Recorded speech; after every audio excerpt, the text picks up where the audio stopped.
Hey guys, welcome to Next Step Airsoft. Today I'm just going to be going over my custom AK-47. Now I bought this as a Echo 1 base. It's the Red Star, and it's the step down. They have the Red Star AKM, I believe it's called. That's like super nice. It's all metal, and it's a very realistic body. The gearbox is actually almost exactly the same as what I have in here, and I've done a lot of work to this, which I'm going to go over in a minute. So externally, I have the custom Snakeskin paint job that was done before me. I bought this used, and I've done a lot of work to it on the internals, but the externals are basically how I got them. I've done work with like a piece of wood in here and various other things to make this whole dust cover and ejection port kind of rides more solid, so it doesn't flop around and fall off and stuff like that. The rear sight is still broken to some extent, but I have the rail here and I can put a red dot on there, which I have, and I might do that on my next war.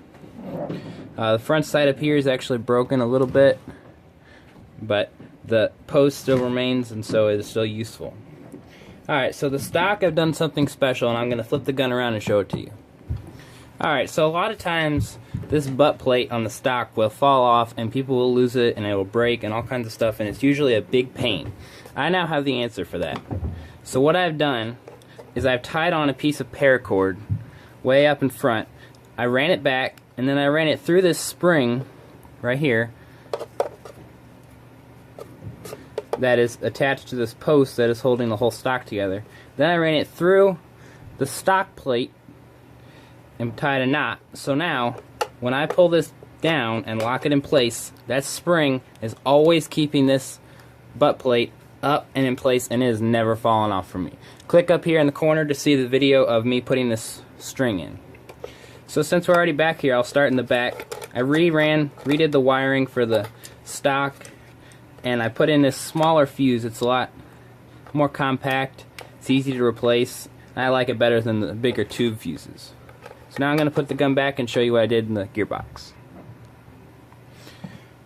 Okay, so this gearbox is a 7mm metal gearbox, and you can click up here in the corner to see the videos of me doing the upgrades to it. They might not be out when you see this, but they'll be out eventually in the next month. So I redid the piston head, cylinder head, and nozzle. Those are the main things I did. I replaced the gears with some ones I had laying around. They were a little better, I thought, than the ones that came. I put in 7mm bearings instead of bushings, which makes it run a little smoother. I kept the stock motor, but it still runs fine.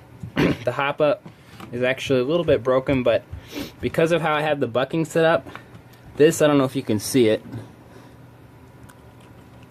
I have barely any hop-up on this. And with 25s, this is still launching them straight up in the sky.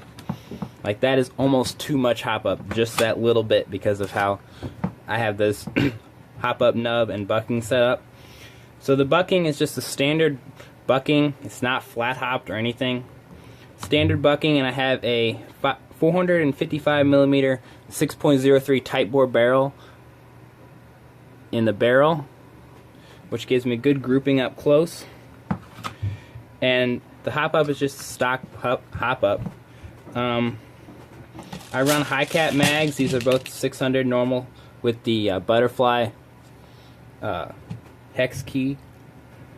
I don't know, that's about it. Please consider subscribing to my channel so you can see all the new stuff when I put it out. I do a lot of work to the internals of guns, and I do reviews of the guns that I buy and upgrade and such. Thanks for watching. Please comment, tell me what you like about this gun, what you don't like about this gun, and what you would have done differently if this was your gun.